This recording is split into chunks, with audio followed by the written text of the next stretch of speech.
Ya mismo estamos en comunicación telefónica con el doctor Oscar Atienza, quien es médico, profesor de la Universidad Nacional de Córdoba e investigador magíster en la administración médica.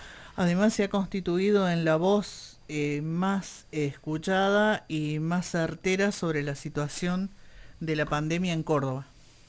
Así es, tenemos bastantes cosas para preguntarle al compañero. Mientras tanto lo presentamos, compañero doctor Oscar, ¿nos escuchas bien? Sí, ¿cómo están? Muchas gracias por el llamado, un placer poder estar charlando con ustedes. No, al contrario, Oscar, un gusto, buenas tardes y gracias por atendernos. No, por favor, es una obligación. Eh, En lo que pueda ayudarlo y más si es información así para que la gente entienda un poquito más lo que está pasando, ahí estaremos. Bueno, nosotros estamos preguntando, a lo mejor hay cosas que, bueno, las conocemos porque tenemos entre nuestros oyentes muchos seguidores tuyos. Pero creo que lo más importante para preguntarte en este momento y para que nuestras y nuestros oyentes tengan una idea, primero comentar también que Oscar Atienza, lo que decíamos antes, se ha transformado en una voz que casi de obligada escucha en Córdoba, sobre todo porque tiene conceptos muy claros y por eso queremos preguntarte, que nos des un panorama de cómo ves hoy la situación en Córdoba a nivel de toda la provincia sobre la pandemia. Gracias por la presentación y por las palabras. Mira, yo veo muy complicada la situación de Córdoba. Si uno hace un análisis a nivel mundial, está complicándose día a día la pandemia a nivel mundial. Todos los días estamos con algunos, con récord de casos prácticamente todos los días. Es decir, que esta pandemia está todavía lejos de terminarse, con incluso algunos países en donde están empezando a tener rebrotes a partir de la apertura indiscriminada de algunas actividades. Si uno pone de ejemplo ese tipo de situación y se analiza la situación de Córdoba, provincia en la que se realizaron aperturas indiscriminadas de actividades, no hace más ni menos que lograr ver a futuro una situación día a día cada vez peor. Uno analiza, por ejemplo, países europeos que hicieron su apertura de bares, restaurantes y shopping, aunque algunos de ellos todavía no han abierto los shopping, en los momentos de bajada del famoso pico, cuando empezaban a tener muy poquitos casos. Bueno, acá en Córdoba fue el único lugar del mundo en donde se abrieron esas actividades en pleno aumento de casos. Incluso en algunos momentos podemos ya estar casi asegurando que fueron esa apertura indiscriminada lo que produjo realmente el pico, la cantidad de casos en aumento que está teniendo día a día Córdoba, con algunas situaciones particulares que de subtesteo, de utilización exagerada del test serológico en lugar del test PCR, que también hace que la cantidad de casos esté un poco tapada. Yo no me creo que tengamos 400 casos diarios, pero son las herramientas con las que nos están tratando de explicar la pandemia acá en Córdoba. Yo la veo muy complicada, Córdoba en breve, a futuro. Ya ayer tenía comunicación con 3 hospitales de acá de la provincia de Córdoba que ya están con su ocupación plena y veo en los próximos días hay muchos problemas que van a empezar a surgir, lo vamos a empezar a ver día a día a esos problemas. Así que yo la veo bastante complicada a los próximos días que se nos vienen en Córdoba, bastante complicada. La situación respecto de la ocupación de camas, vos hacías referencia a que también tiene o brindan datos que no estarían acordes con la realidad en cuanto al porcentaje de ocupación. Sí, porque ¿sabes lo que pasa? Que lo que te dicen los informes es, por ejemplo, tomando un dato concreto, ayer decían que la proporción de camas ocupadas por pacientes COVID era del 33%. En realidad, se logra entender que el otro 77% estaría libre, y no es así. Las camas de terapia intensiva de Córdoba están todas llenas, no hay lugar para poder derivar pacientes. En realidad lo que te dicen es que el 33% del total de camas UTI de la provincia están ocupadas por pacientes COVID, lo que no quiere decir que el resto esté libre. Córdoba no tiene camas, gran cantidad de camas libres, tiene muy pocas. De hecho, en épocas normales, lograr encontrar una cama en terapia intensiva es muy difícil. Es un trabajo que a veces lleva 12 horas como mínimo, en épocas normales, fuera de pandemia. Así que ahora en pandemia es peor, eso se agrava. Lo que pasa es que han agregado algunas camas adicionales, que son las camas COVID, que dan algún tipo de amplitud, un margen muy pequeño. En el caso de Córdoba serán unas 100 camas en total, unos 26, 27 respiradores los que se han sumado, y son los que estarían dando un pequeño margen, pero ese margen ya está prácticamente agotado. En algunos lugares, en algunos hospitales como el Misericordia, por ejemplo, al día de hoy tienen 9 casos positivos de COVID. Prácticamente todos los enfermeros de la terapia intensiva están con casos positivos y estarían siendo reemplazados por otro grupo de enfermeros. Es decir, que no solo un problema de cama, de infraestructura edilicia, sino que también vamos a enfrentarnos a un problema de los recursos humanos que están atendiendo a los pacientes COVID en terapia intensiva y que empiezan a agotarse, ya sea porque se infectan o porque están cansados. Llevan ya aproximadamente 5 meses de lucha en esta pandemia. Así que esto de la ocupación de camas es relativo, ¿no? Yo te diría que Córdoba está trabajando al límite, no tiene mucho margen para poder equivocarse. Sí, la verdad, recién hablábamos con representantes sindicales de empleados públicos y nos decía más o menos lo mismo que estás diciendo ahora respecto de la falta de personal, respecto de la falta de descanso del personal, que no ha podido tomar en algunos casos ni siquiera sus vacaciones, con un agravante que es que hay disposiciones a nivel provincial que le dan un plazo para tomar las vacaciones, si no se las toma quedan sin efecto. Este tipo de situaciones son las que nos toca enfrentar. Bueno, te vamos a hacer alguna pregunta que ya la has contestado muchas veces, pero acá no. Respecto de la vacuna que teóricamente estaría llegando a principios del año que viene, ¿cuál es tu opinión sobre la verdadera fecha en que llegaría la vacuna? Mira, hay algunas noticias ahí alentadoras, ¿no? Yo siempre decía que la fecha en la que vamos a empezar a ver los primeros grupos de personas vacunados va a ser el mes de febrero del año que viene. Porque lleva todo un tiempo generar una vacuna. Normalmente crear una vacuna es un proceso de muchos años, 5, 10, 15 años y en algunos casos hasta más. Esta vacuna, por algunas particularidades, se puede hacer, por el tipo de virus, se puede hacer un poco más rápido. Allí se han quemado algunas etapas y en poco tiempo, en no más de un año, ya va a estar prácticamente en aplicación. Hay unos 200 grupos a nivel mundial, unos 200 equipos que están trabajando y están en fase 2. Y hay 28 equipos que ya están en la fase 3. Algunos de ellos, por ejemplo los chinos, ya le están aplicando los grupos vulnerables. Es decir, que China va a ser uno de los primeros que va a tener la vacuna lista. Y la empezó a aplicar hace una semana atrás, 2 días después la suspendió por algunas cuestiones logísticas, pero yo creo que la va a reanudar en breve y esa va a ser una de las vacunas que más rápidamente va a estar. La fase 3 la van a estar terminando estos 28 equipos, calculo que en el mes de noviembre, última semana de noviembre y primera de diciembre. Y a partir de allí hay que planificar todo lo que es la producción, digamos, tenéis que montar toda la infraestructura para poder fabricarla. Algunos ya se adelantaron a esa situación y mientras aplican la fase 3, están produciéndola. Si la fase 3 funciona bien, no tiene reacciones adversas, ya tendrían un pool o una cantidad, un stock de vacunas para salir y vacunar casi inmediatamente. Esto sería en el mes de diciembre, enero. Allí se verían quizás, se harían algunas pruebas masivas en los equipos de salud que se van a empezar a vacunar y bueno, llegará a la Argentina por allá por el mes de febrero, enero, febrero.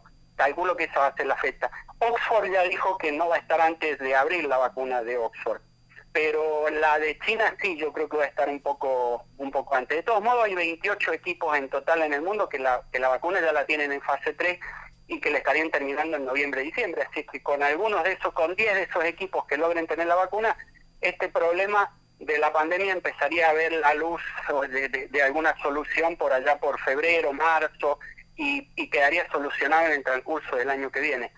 No en su totalidad, porque nos vamos a tener que aprender a vivir un poco con este virus de aquí en adelante, pero porque vino para quedarse, pero por lo menos va a estar mucho más controlada la situación. Visto esta fecha y vista la situación que nos describiste de Córdoba, que no es precisamente la mejor, ¿cuál crees vos que debiera ser la política de la política sanitaria hasta esa fecha, visto la situación que tenemos? Digo, en Córdoba. Mira, en Córdoba hay que dar vuelta al sistema de salud. Córdoba viene muy complicada con el sistema de salud desde hace ya mucho tiempo, ¿no? Sí. Cargos en el sistema de salud que no se han cubierto, un sistema de atención, el segundo nivel de atención que prácticamente no existe, un primer nivel de atención muy desarticulado, y el tercer nivel de atención, y les hago ahí algunas aclaraciones. El primer nivel de atención son la atención de los dispensarios que nosotros conocemos, los CAPS.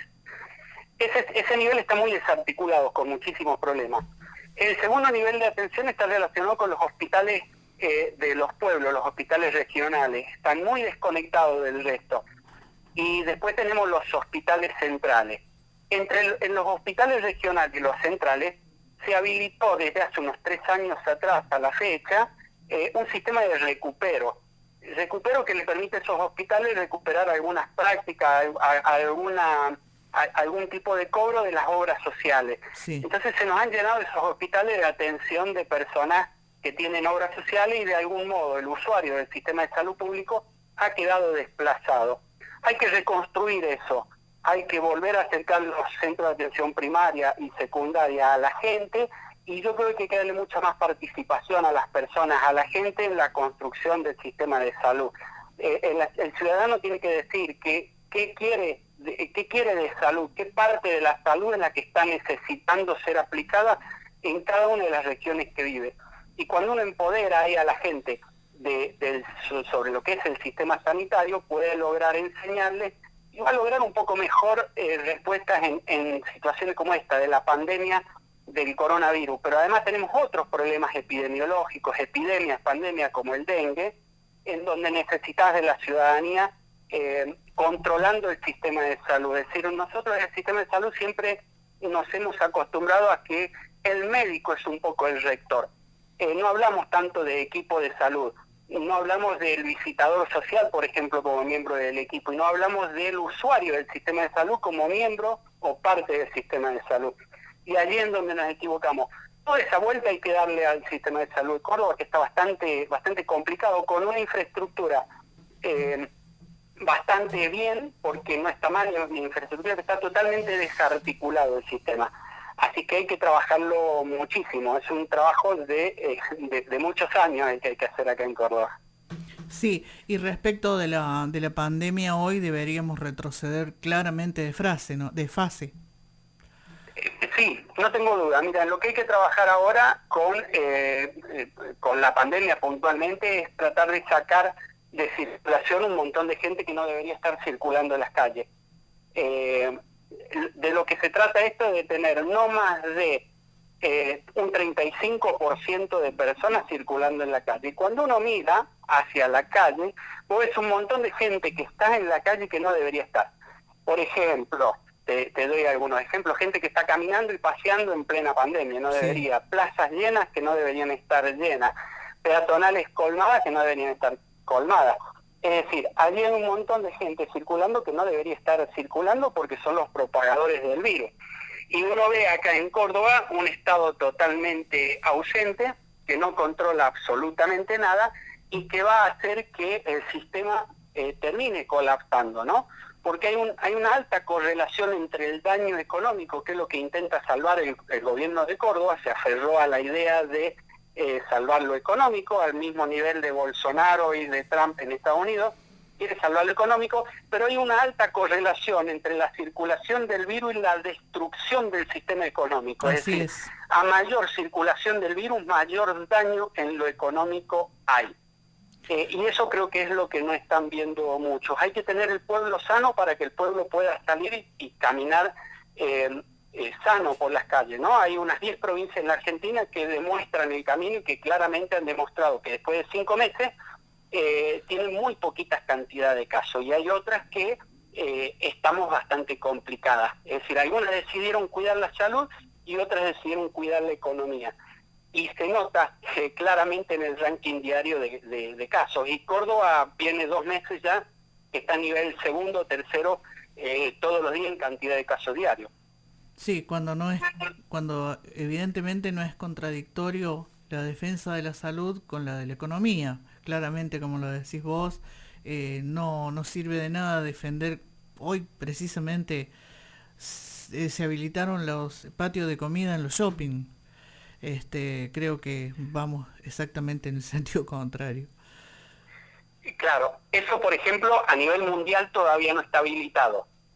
Si vos te preguntás, por ejemplo, en Estados Unidos, que es un país que defiende claramente la economía, bueno, esos patios todavía no están habilitados. Los shopping en Brasil todavía no están habilitados. En Brasil tenés algunos shopping habilitados, pero entras con el auto, por ejemplo. Acá en Córdoba no, podés ir a pasear a un shopping.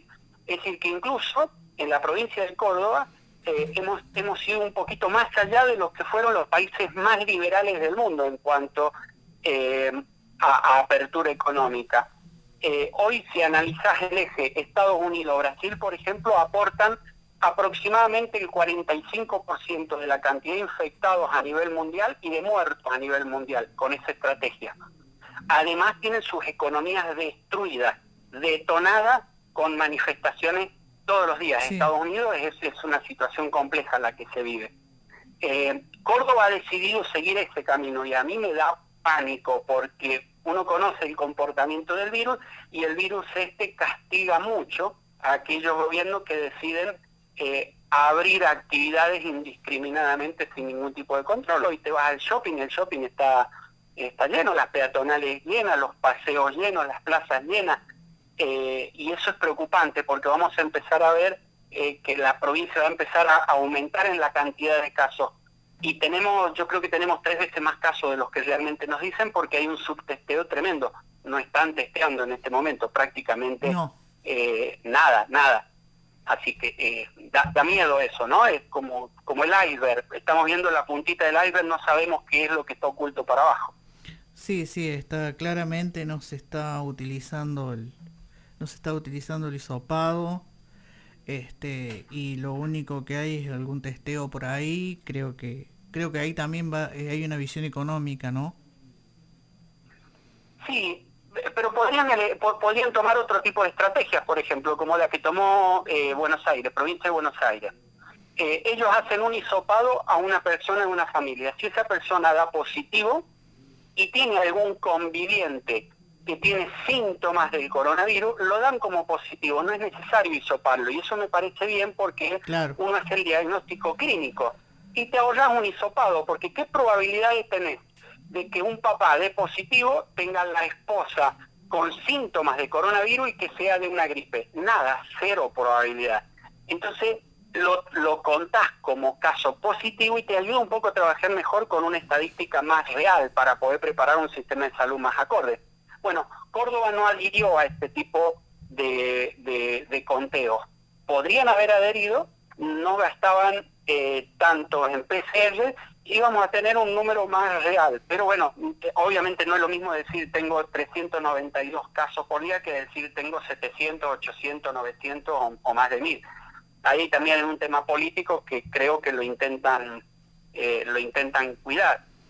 Yo no lo creo porque yo entiendo de esto y sé que de estos 390 son 2 o 3 veces más los que tenemos en realidad, porque hay muchísima gente que no es hisopada u otra cantidad que le hacen el test serológico, le sacan la sangre, que no sirve para absolutamente nada eso. Así es que Ojalá que empiecen a cambiar, ¿viste? Y que entiendan que nos tienen que cuidar. A los fines de por ahí clarificar algunas consultas de algunas compañeras y compañeros, lo de la sangre, esto que dijiste el último, esto que decís no sirve para nada. ¿Podés explicar un poquitito más? Sí. Uno tiene dos cosas para buscar en la sangre, ¿sí? Uno puede buscar el virus o puede buscar en el cuerpo, no en la sangre, digamos. En el cuerpo uno puede buscar dos cosas. Puede buscar el virus o puede buscar los anticuerpos. ¿Qué quiere decir que yo busco el virus? Que si estoy con síntomas, estoy con tos, con fiebre, yo debo suponer que la persona tiene el virus en ese momento. Luego de 10 días, el cuerpo empieza a generar, quizás un poquito antes, pero más o menos en 10 días yo logro encontrar ya en el cuerpo algunos anticuerpos. Es decir, mi cuerpo lo que hace es generar algunas herramientas para defenderse del virus, generan anticuerpos. Es decir, esos anticuerpos yo los busco y los tengo en sangre circulando. Cuando me aparecen, y generalmente después de los 10 a 15 días aparecen esos anticuerpos. De modo que si tengo personas sospechadas de tener virus, lo que tengo que hacer yo es buscar el virus, hacerle el test del PCR, que es el hisopado, ese hisopo que le meten por la nariz, ni siquiera por la garganta porque dan algunos falsos positivos, pero yo tengo que ir a buscar el virus, no tengo que buscar el anticuerpo, porque el anticuerpo me lo va a generar 15 días después. Entonces, allí es donde yo digo, si le hacen el test serológico te va a dar negativo, aunque tengas el virus, porque lo que está buscando es el anticuerpo, y el anticuerpo aparece generalmente cuando el virus ya no está. Es decir, son muy poquitos los días en los que conviven el virus y los anticuerpos de modo simultáneo. Es decir, en la primera etapa yo siempre tengo el virus, en la segunda etapa tengo los anticuerpos. De modo que nunca debería buscar los anticuerpos, porque me va a dar siempre negativo. Digo, si estoy buscando una persona que tiene síntomas y que yo sospecho que tiene el virus, busco el virus, no busco el anticuerpo. Por eso es que yo siempre digo que si te hacen análisis de sangre, la probabilidad de que te dé negativo es del 100%. No, a menos que hayas padecido el coronavirus en algún momento, no te enteraste, fuiste parte de este 80% que es asintomático, no te enteraste y de pronto te buscan y te encontraste con que tenés anticuerpos para el virus. Pero ese tipo de estudios serológicos se debería hacer en otro contexto, para ver qué tanto circuló el virus en una población. Por ejemplo, lo hizo España hace un mes atrás. Lo hizo Ciudad Autónoma de Buenos Aires en la Villa 31.